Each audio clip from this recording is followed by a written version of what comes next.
ടുനെറ്റ് news കാലാവസ്ഥാ വാർത്തയിലേക്ക് സ്വാഗതം. ഗുജറാത്ത് മുതൽ കേരളം വരെ നീളുന്ന ന്യൂനമർദ്ദ പാത്തിയെ തുടർന്ന് കേരളത്തിൽ ഇന്നും മഴയ്ക്ക് സാധ്യത. കഴിഞ്ഞ ദിവസം ബംഗാൾ ഉൾക്കടലിൽ നിന്ന് കരകയറിയ അതിതീവ്ര ന്യൂനമർദ്ദം ശക്തി കൂടിയ ന്യൂനമർദ്ദമായി ദുർബലപ്പെട്ട് ഛത്തീസ്ഗഡിനു മുകളിൽ തുടരുകയാണ്. അടുത്ത 2 ദിവസം കൂടി ഇതുമൂലമുള്ള മഴ ആ മേഖലകളിൽ തുടരുമെന്നും കേരളത്തിലെ കാറ്റിനെയോ മഴയോ ഇത് ഇനി സ്വാധീനിക്കില്ലെന്നും മെറ്റ്ബീറ്റ് വെതർ അറിയിച്ചു. നാളെ വരെ സംസ്ഥാനത്ത് ഇപ്പോൾ ലഭിക്കുന്നതുപോലെയുള്ള മഴ ലഭിക്കുമെന്നാണ് മെറ്റ്ബീറ്റ് വെതറിന്റെ നിരീക്ഷണം. തുടർന്ന് ഓണദിവസങ്ങളിൽ മഴ കുറയാനാണ് സാധ്യത.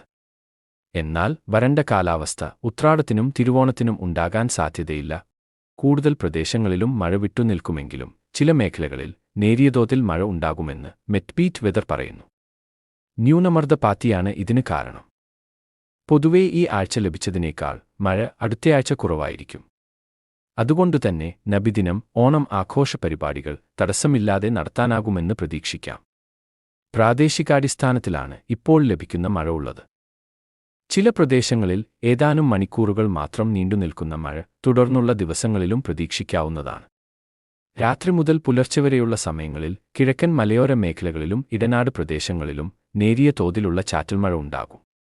കേരളത്തെ സ്വാധീനിക്കുന്ന അന്തരീക്ഷ ഘടകങ്ങൾ നിലവിലില്ലാത്തതിനാൽ അതിശക്തമായ മഴയോ തീവ്രമഴയോ അടുത്ത 5 ദിവസം പ്രതീക്ഷിക്കുന്നില്ലെന്നും മെറ്റ്ബീറ്റ് വെതർ പറയുന്നു.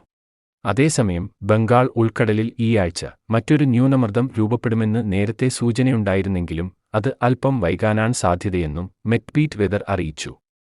കാലാവസ്ഥാ വാർത്തകൾ കൃത്യമായി ലഭിക്കാൻ ചാനൽ സബ്സ്ക്രൈബ് ചെയ്യുക. നന്ദി.